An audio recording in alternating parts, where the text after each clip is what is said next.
Hello everyone! Kung may mga katanungan kayo patungkol sa iyong horoscope at zodiac sign, maaari po kayong mag-comment sa comment section para magawan po natin ng video para sa next vlog ko. Keep on watching! Kalusugan ng Gemini. Ang iyong tanda ay namamahala sa pagsasalita, amoy at baga. Ang lahat ng ito ay nakasalalay sa daloy ng hangin ng iyong nilalanghap.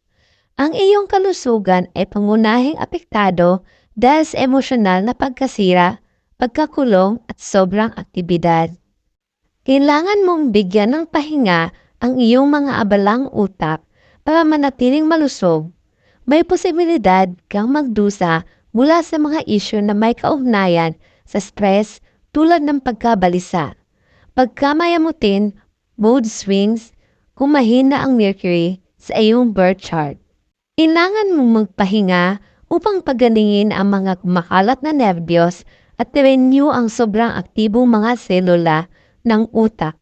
Dapat mong panatiling mainit ang iyong sarili sa panahon na taglamig upang maiwasan ang sakit. Masyado kang aktibo at madaling gumawa ng maraming gawain sa isang pagkakataon na nagbibigay ng masamang epekto sa iyong kalusugan. Nasasabi ka paminsan-minsan at kinakabahan sa ibang pagkakataon na nagdudulot ng stress sa iyo. Hindi ka nakakakuha ng sapat na dieta at pagtulog na napakahalaga upang manatiling malusog at manusog. Ang iyong kalusugan ay masyadong maselan at sa makatuwid, kailangan mo ng pahinga at ehersisyo ng regular. Mga posibleng alalahanin sa kalusugan. Ang kakulangan ng sariwa at hindi maruming hangin, mga bariles na maliwanag na sikat ng araw at pagsugpo sa mga aktibidad ay malamang na mabagsimula ng pagbisita sa ospital.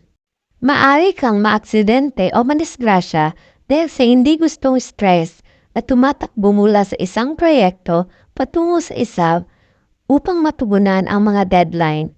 Malamang na magdusa ka sa impeksyon sa mga balikat, braso, kamay at daliri dahil dito.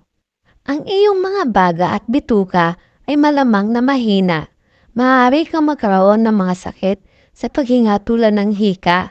Malamang na makakaharap ka ng mga problema sa paa, likod, arthritis at rheuma.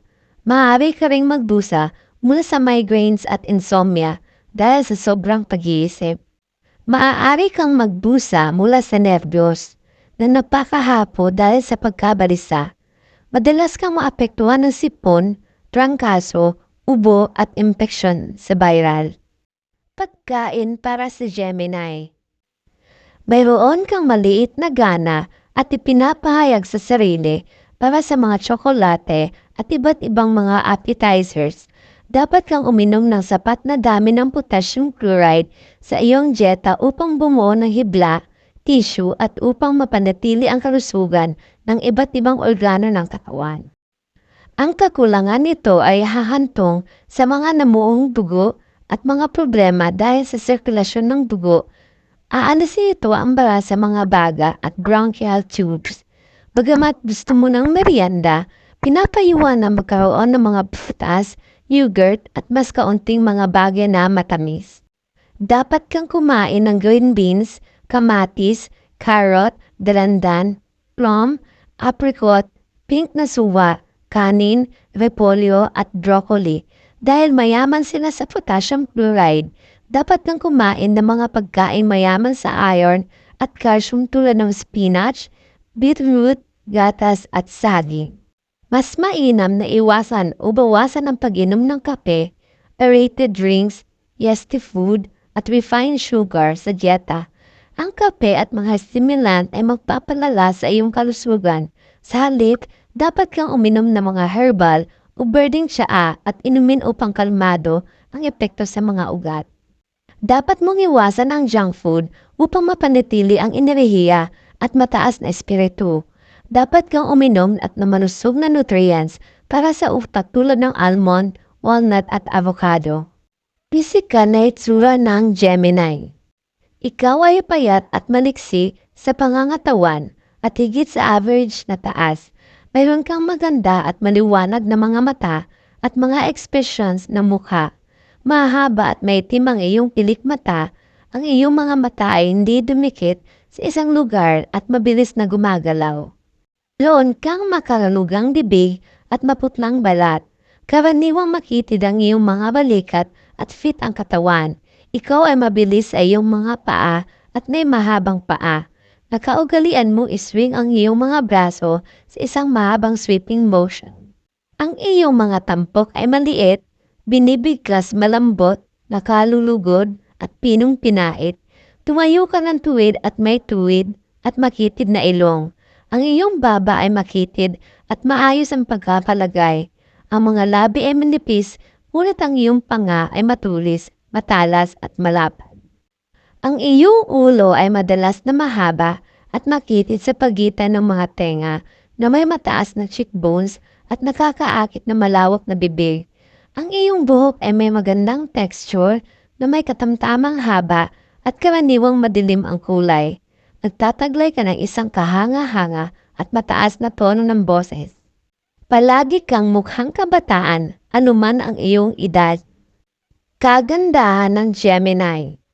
Ipinanganak kang napakarilag na may panloob at panlabas na kagandahan at laging mukhang mas bata kaysa sa iyong tunay na edad. Pinakamaganda ka sa kulay kahel at dilaw na kulay. Mayroon kang matingkad, kumikina, nakakabighaning bukas na mga mata at maaari mong itong i-frame na may perfectong kombinasyon ng kinang at ningning. Ikaw ay hilig sa pagkaiba-iba at pagbabago. Kaya, magkaroon ng malaking wardrobe at patuloy na i-upgrade ito gamit ang mga bagong estilo at uso sa fashion. Ang iyong damit ay nagmumukhang eleganteng sa iyo at ito ay nagiging fashion statement sa mga social gatherings. Pinakamaganda ang itsura mo sa maliwanag at mahangin na hairstyle at ang iyong estilo ng pagupit ng buhok ay magiging magaan, libre at umaagos.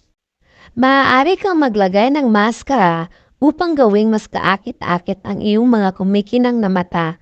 Mahilig ka sa mga kaganapang panlipunan at madalas mong naaaabot ito. Ang napakarilag at makintab na lilim ng eyeshadow ay nagbibigyan na kumikinang at pangpapangyarihang itsura sa mga mata. Ang light color na lipstick at sheer gloss ay mapapaganda sa iyong natural na kagandahan at magdagdag ng kakaibang klase sa iyong katauhan.